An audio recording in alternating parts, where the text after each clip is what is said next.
Hi, and welcome to this quick tutorial on how to create a ATM business. We're always looking for creative ways in which individuals are making money, whether it's making money online or making passive income through other forms of businesses. And if you're an individual who's thinking about making a passive income business and not really sure as to what business you should get into, we came across individuals who, believe it or not, are making money in the financial sector by establishing their own ATM business. And we're going to walk you through step by step in this quick tutorial on how to do that. We're going to talk about the machines. We're going to talk about exactly who do you need to find for an ATM processor. We're going to show you exactly how to actually physically install these ATMs and what you need to do to get started from a business perspective. Now, I'm going to say this in the beginning and preface it with a humongous exclamation point that we are neither promoting the ATM business or any individual throughout the course of this quick tutorial.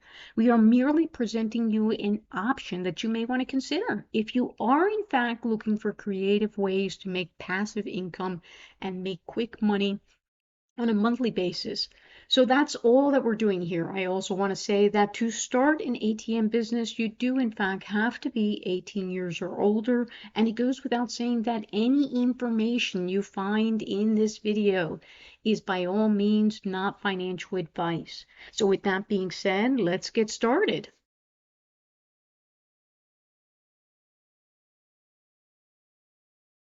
Okay, so let's talk about two of the most popular ATM machines out there in the market. Now, we're not promoting any one specific machine versus the other.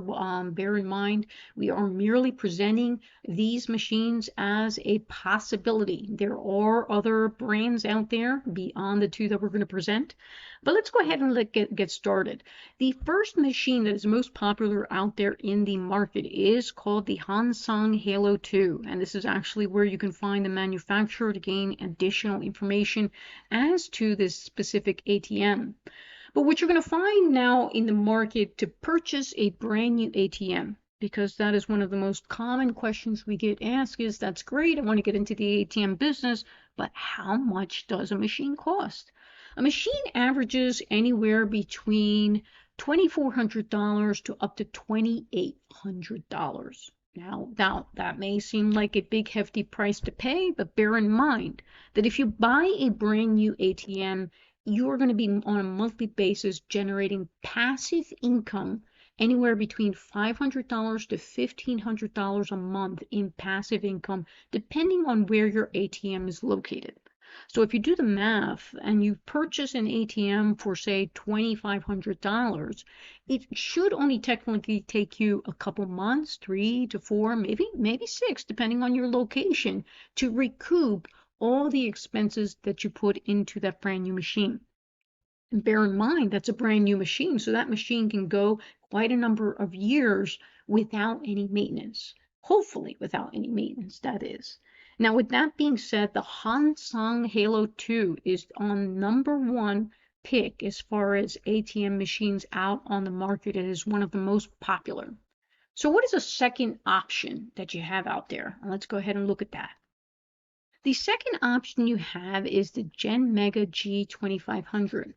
And if you notice here, the Gen Mega G2500 series, that is a little bit less expensive than the Halo 2. Again, they're both equally popular out there in the market. So if you are considering going just a little bit cheaper than maybe $2,400, $2,500, you can consider it and see if you can find a good deal on a Gen Mega G2500. The machine is a standalone machine up here, similar to, again, the Halo.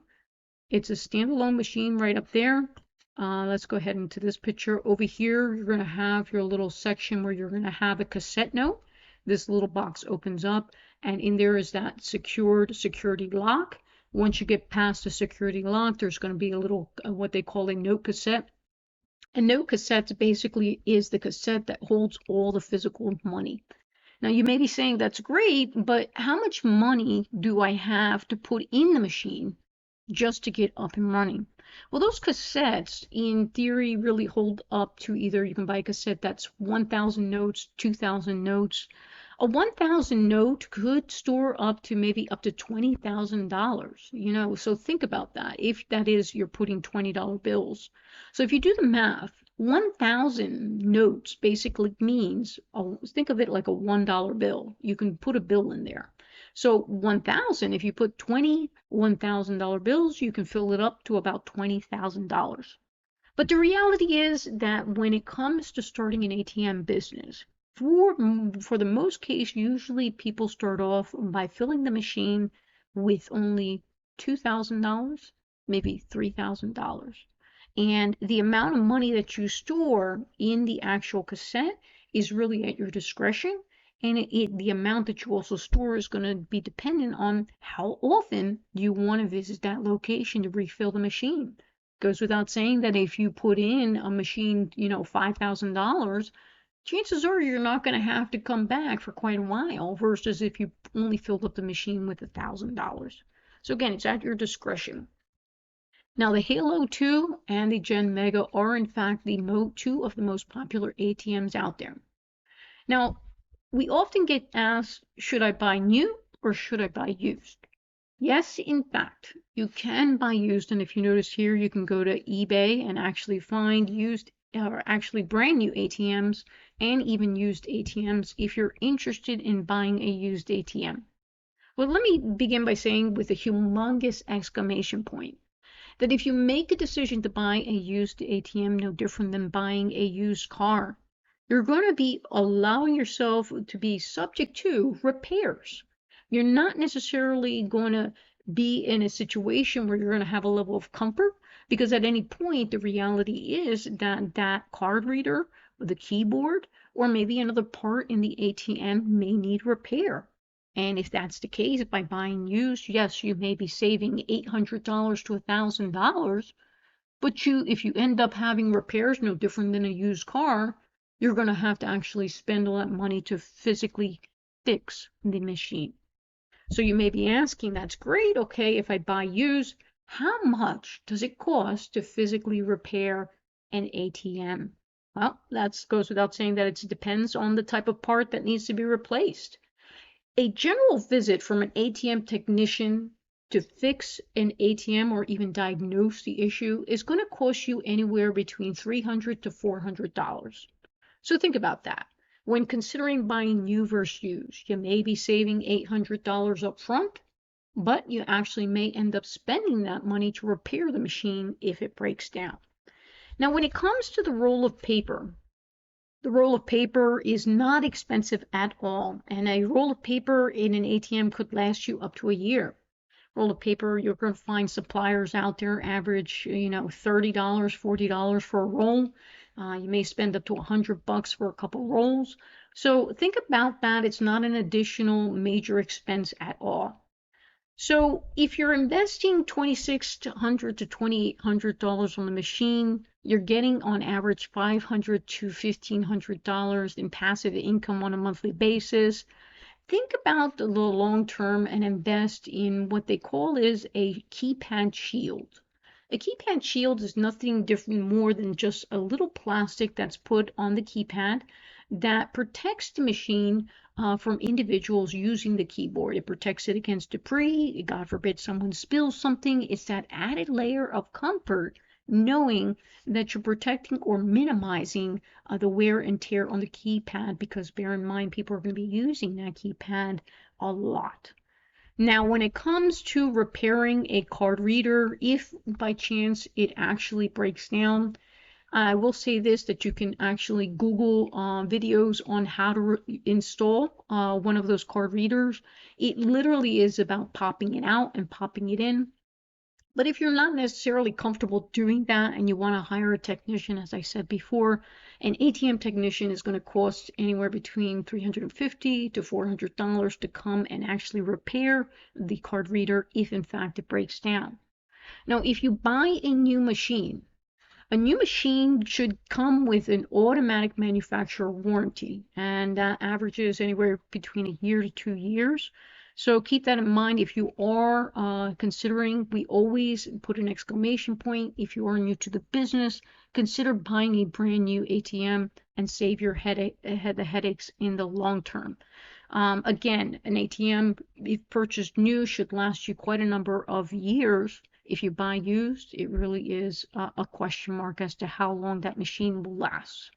So let's go ahead and talk about a little bit about, you have the machine, but what do you need to do to physically get that machine up and running?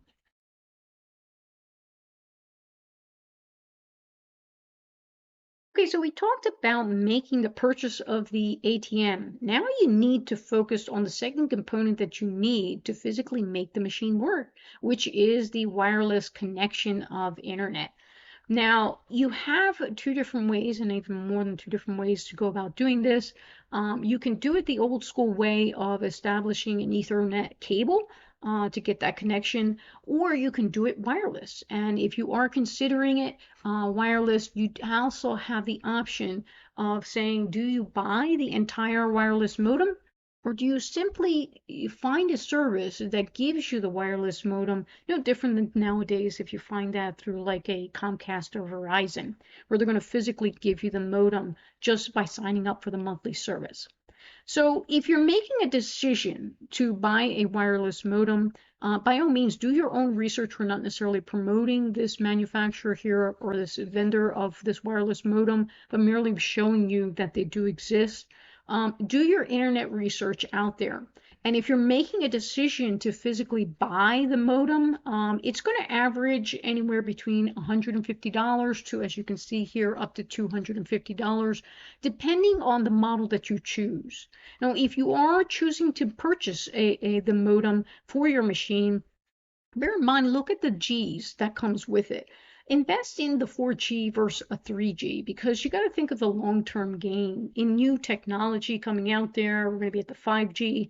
By buying a 4G, you're one step ahead of the game into the future versus if you were trying to save money and purchase a 3G. So once you buy this, you're going to have to actually get this set up through your machine, and it's not a complicated process. You can find a lot of videos out there and you can do it yourself.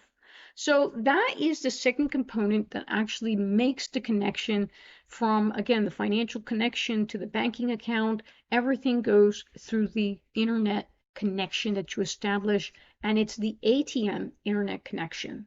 So I want to emphasize that again. When we talk about internet connection, we're not talking about standard internet connection. This is specific for ATM internet connection. So if you're thinking about getting into the ATM business, if you're asking, can I go ahead and use internet connection to get my machine running? The answer is no. This machine operates off an ATM internet connection that is solely focused in the ATM machine and the ATM business. So when it comes to the modem, again, you can buy the modem or you can find a service out there that physically gives you that modem just for signing up for their service. And you also have to spend on average $20 a month for the actual service for the internet connection. It's no different than when you purchase a phone and you need internet connection for your phone, or you purchase a television and you need the cable vision for the TV connection to actually have the television service on your TV. That is the same concept here. When you buy the ATM, it needs an internet connection, and that internet connection is a monthly service that they charge you $20 a month. So think about that. And when it comes to where do you go about getting the internet connection, you can do your own Google search.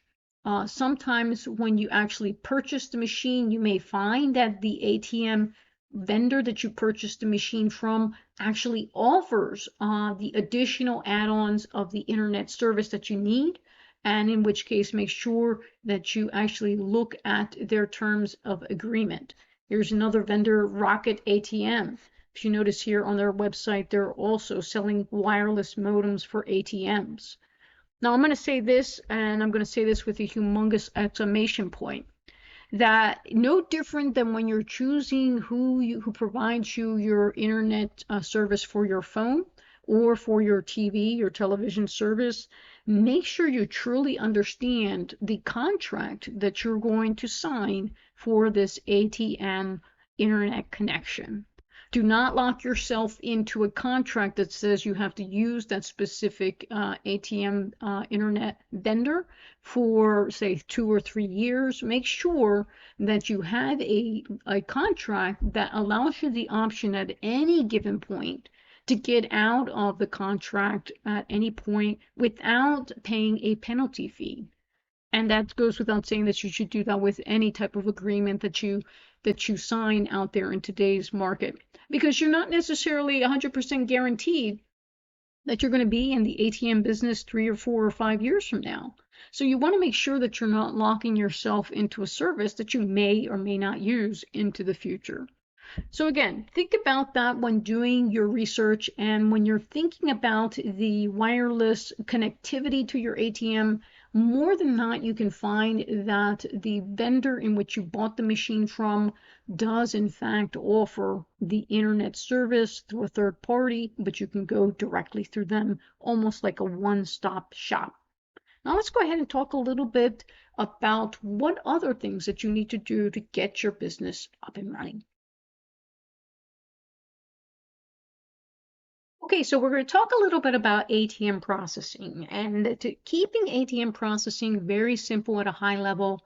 ATM processing is nothing more than the financial transaction that takes place between you giving someone $20 and then in fact you getting the $20 back, plus the additional fee that you charge them for giving them that $20. At the end of the day, that transaction needs to be accounted for. It needs to take place. And that is what's called ATM processing. And up here, you're going to see switchcommerce.com. They are an ATM processor. Again, we're not promoting this as any their service. We have no affiliation, but merely just showing you what ATM processing is. Now, if someone takes $20 out of your ATM, you obviously are going to charge them a fee. So the common question we get asked is, that's great, what fee do I charge people to take money out of my ATM? And that really comes down to, the answer is, it's at your discretion. When you first purchase an ATM machine, you're going to go through programming that ATM machine. At least the vendor is going to do that on your behalf. And they're going to ask you, what is the dollar amount that you want programmed into the ATM to charge individuals for taking money out of your ATM? Now, on average, the market is anywhere between $3 to $3.50 per transaction. It can go up as high as $6. Again, it really depends on the location. But think about what the market average is. On average, an ATM fee that you charge people is anywhere between $3 to $3.50 per transaction. You don't want to go too high, because if you go too high and start charging people $6, chances are that individual's not going to come back to that ATM. They're going to remember how high those fees were and choose not to use your ATM. So think about the market, think about the range, and then make your own decision.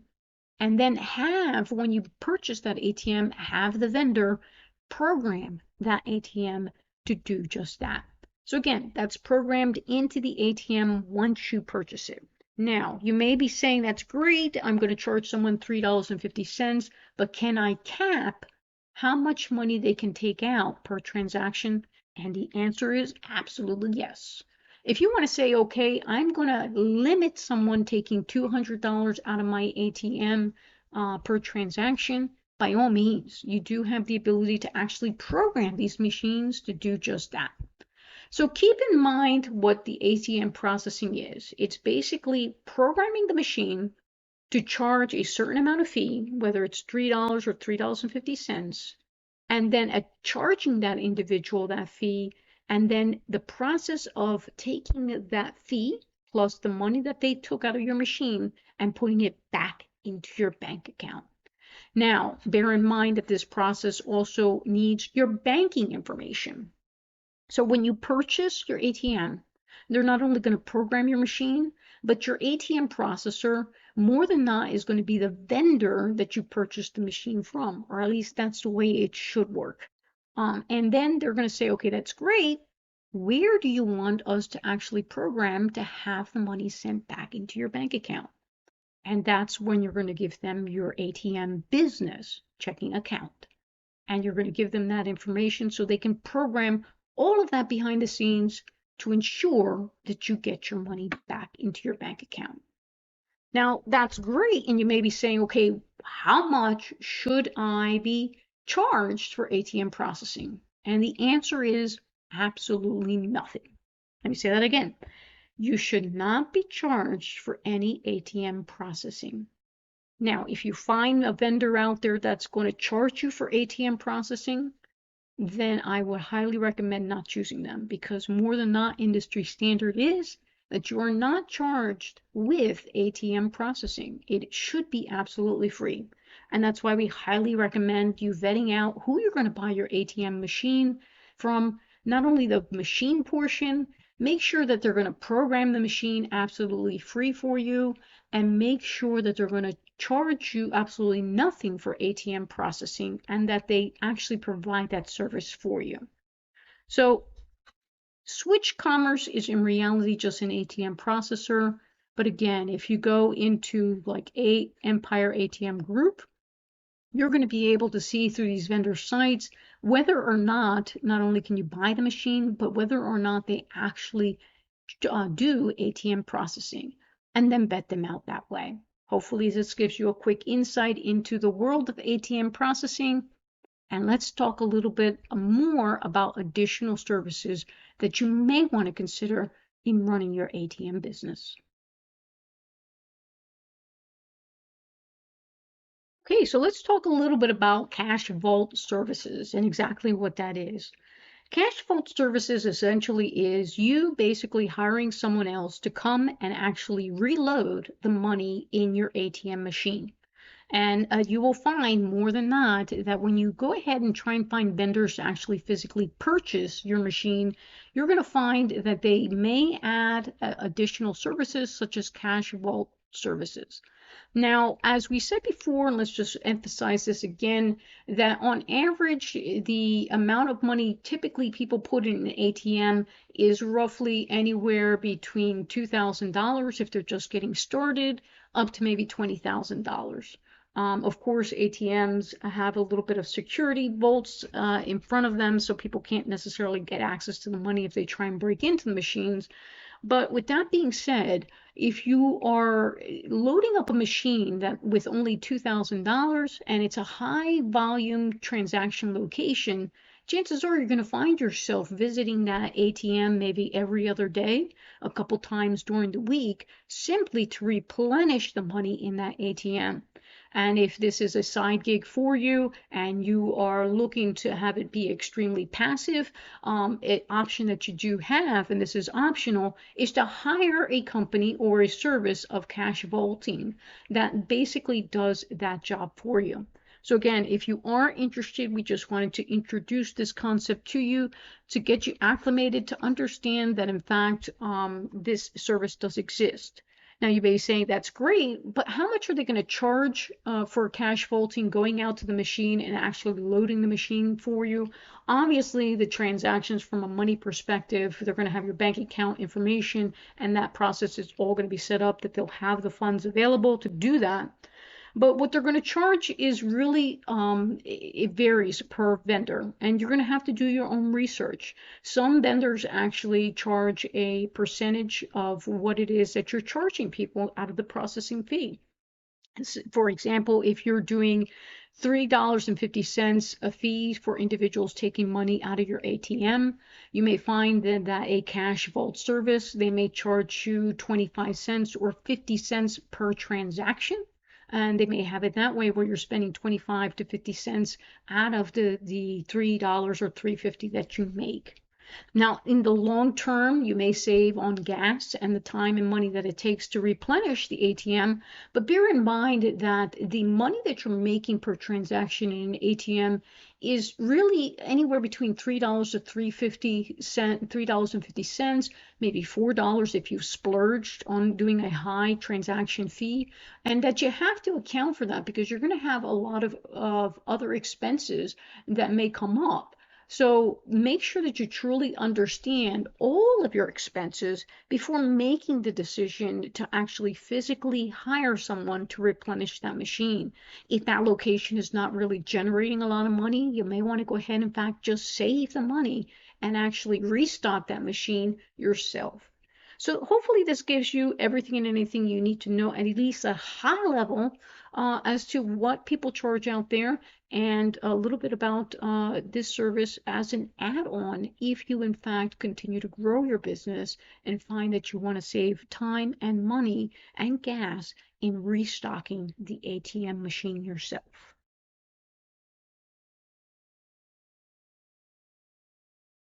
One of the most common questions we get asked is for individuals looking to start an ATM business is, do I need to actually physically bolt the machine down? And the answer is absolutely yes, you should. Now, there are times and cases where you may find a specific location that may not be feasible. I have heard of people using like sandbags in the machine, literally to weigh the machine down. But keep in mind that at the end of the day, you want to make sure that the security is there, that any individual who attempts to steal that machine, dare I say, cannot do that. And how do you do that? You need to physically bolt the machine down. It could be as 2 bolts, or it could be 4. Now, I also want to preface this by saying that before you make any attempt to secure a location, you must have a contract with that owner to actually put the machine at their business location. And you also need to have that conversation with that business owner who may be renting that facility, or maybe they own the building, and so that they're aware that, in fact, in order for that machine to be there, that it needs to be bolted before you actually move forward with physically putting that machine there. You want to make sure that that is stipulated in your contract at a high level, just so that there's an added layer of clarity in the agreement that you made with this individual, and so that way they understand that they are also in essence assuming accountability for that machine being drilled, the holes being drilled into the flooring for that machine to be on that location. So keep that in mind, have the lines of communication clear and open with the agreement that you have with the owner before you physically put that ATM machine out there. Now, if you're interested in having the machine bolted and doing it yourself, here is a quick rotary hammer drill that you can physically use that's extremely popular and used by many out there in the ATM business. Again, I'm not promoting this specific brand or this specific site, but you will find that on average, buying a hammer drill is going to average anywhere between 200 to maybe 250 bucks. And this will give you the ability to physically just go in, put a bit there, and actually go ahead and drill maybe 2 holes into the ground, nice and easy, to give you the opportunity to then put the bolts. And of course, the machines definitely already come with the holes available, so you can put the bolts through the machine to anchor that ATM machine on the ground. And so keep that in mind if you are in fact, and I will say this, if you are in fact considering doing this yourself, which is more than not what people do. You can go ahead and find a lot of videos out there on physically showing you how to go about doing that. But I wanted to include this in this video to allow you the opportunity to understand that, in fact, this is something that you have to consider if you are considering getting into the ATM business.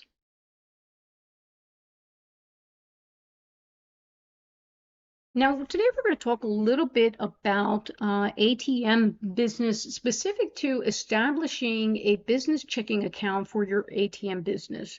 Now, you're going to find in today's world of this business that everyone says it's extremely difficult to actually create a checking account specific for an ATM business. I'm going to begin by saying with a humongous exclamation point that when you start your ATM business, you absolutely and unequivocally need a checking account that is specific to that business in itself. What do I mean by that? If you have an LLC already and you already have a business checking account and you're looking to maybe get into the ATM business, if you're thinking about using that checking account to funnel the money that you need for your ATM business, number one, you can't do that. And number two, if you attempt to do that, you may find that the bank in itself will shut down your business checking account. You need a checking account that is solely focused on your ATM business and established for that purpose only. And when you establish and open that business checking account, you need to make sure that that bank understands that this is an ATM business. Now, with that being said, that's great. But more than not, you're going to find that banks nowadays do not offer checking accounts for ATM businesses. So how do you get around that? You do that by finding the banks that do in fact support ATM businesses. And one of the URLs that you can go ahead and find, again, per state, wherever you live, is by visiting this URL up at the top here. By visiting this URL, you're going to see, as you notice up here, it's going to list all the various states in which people live and all the banks that support ATM businesses. And when you first go to a bank, you want to make sure, number one, that they understand that you are operating out of a company. Number two, that you are in the ATM business. And number three, that the only money in that account is going to be focused on the transactions. And so with that being said, there is a process that the bank has to go through, an added layer of verification that they're going to go through with your business before they make a decision on whether or not they open up that business checking account. They're going to need, if you've created an LLC, they're going to need your operating agreement. If you've established and purchased the actual machine, they're going to need a copy of the ATM processing agreement that you have. So you're going to need your ATM processing and your LLC operating statement before the bank actually accepts your business and before they even agree to opening a business checking account. So it's almost like the cart before the horse. You're basically going to need to purchase the ATM, have your ATM processing even before you make the decision of actually opening up that business checking account. So think about that. And again, you can visit this URL at the top and you can look at the state that you live in and find at least some options for you. Best recommendation is to call the bank directly, talk to the banking manager, and PNC is a popular bank out there that does in fact offer ATM businesses the ability to open up bank accounts. See if there's one in your location, and then you can go from there. Hopefully this gives you at least an additional resource when considering the ATM business and a little insight as to what it is that you physically need before you can even physically open up a checking account. Now, with all that being said, I am going to conclude by adding this, that as you continue to operate your ATM business, another thing that you should be fully aware of is, obviously it goes without saying, that there are certain rules and regulations that banks must adhere to in auditing your business. And by that I mean is if once you have that conversation with the bank, find out how often do they audit your records. They're going to want to go ahead and audit it maybe on a quarterly basis or an annual basis, and they're going to have a preset standard of what that audit is going to look like. It may be in some cases that they just go ahead and contact you on a quarterly basis and ask you certain questions. Find out what those questions are. Get familiar with the entire audit process that the bank goes through to adhere to their own regulations so that you're not blindsided in the long run. Now, if you are found to go ahead and attempting to operate an ATM business without having the proper ATM checking account, I will say, as I've started off in this section to say, that you will be shut down. It has not. It's very common if people attempted to use like Chase, that you will find stories in which they get notified that their checking account has been completely shut down because they didn't follow the proper process that's needed to establish that checking account specific to an ATM business. So save yourself the headache. Do it the right way from the beginning so that you can continue operating in with an alignment with the rules and regulations that they need to ensure that everything is legit and that there's no laundering occurring. Obviously, it goes without saying that you're in the money business and you need to make sure that you adhere to the rules and regulations established out there. I look forward to seeing you into the next section. Okay, so I wanted to briefly include this section because it's important that when you first consider a location and you meet that owner and that owner has agreed to actually have your ATM at their location, that you have a contract that's clearly stipulates what is the agreement that you have in writing between you and that owner. So one of the options that you have is to actually hire an attorney, and I highly recommend that, is to hire an attorney to come up with a standard contract for you. If you want to go ahead and do a contract yourself, you can do that. There are options out there on the internet for you to find various templates that you can use. Here is a website called lawdepot.com that you can visit where you can actually find templates for contracts. But make sure that your contract clearly stipulates the fact that if that owner is going to get a percentage of the fees out of that ATM, or if they're not. And if they're not, make sure that that contract clearly stipulates that. You also may want to make sure that you include a section on the installation of that machine, the repairs, the fact that you're going to have a wireless internet connection. Make sure at a very high level, and again, review this with your attorney to make sure that it's in alignment and it protects you. Because what you don't want to do is not have a contract that says whether or not they're going to get a percentage of the fees, and then find out later that you're having someone say that you owed them a certain portion of the percentages when in fact maybe you didn't have that agreement with them. So protect yourself. It is very common in the ATM business for people to make agreements with these owners to maybe give them a percentage of the profits. That is something that you may want to consider. But if you're not going to give them a percentage, or even if you are, make sure, like anything else, that you are protected and that there is clarity as to the agreement that you have with these owners before you actually do business with them. Again, these owners may or may not own the building, and bear in mind that these ATMs need to be bolted into the ground. At least they should be.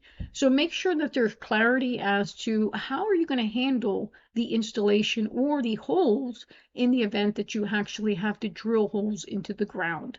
So that way, at the end of the day, if in fact this owner does not own the building, that you are protected, and that they were fully aware of that, and that you did in fact have the proper approval from the business owner to actually do that, because you don't want to find out later on that there's a pickle and put yourself in a situation that you don't want to be in legally. So make sure that you have all your ducks in a row and have a standard contract agreement that clearly outlines everything we just discussed. Rely on your attorney to provide you the sound advice. Now, bear in mind that, as I've often said throughout the sections of these videos, that this is not intended for financial advice. I am not a financial expert. I am not an attorney, so I'm not going to be providing you legal or financial advice. And I am merely presenting you with a recommendation that you should, in fact, seek the proper advice from an attorney and financial advisors before you make a decision into entering agreements with these owners at their locations to install machines at their locations with the intent to run an ATM business. So hopefully this gives you at a high level available resource that you can refer to if you are in fact thinking of creating a contract yourself, and all the information that you need at a very high level in regards to contracts. Now, I'd like to actually wrap up this quick tutorial on how to start an ATM business by saying thank you for taking the time to listen to this quick course.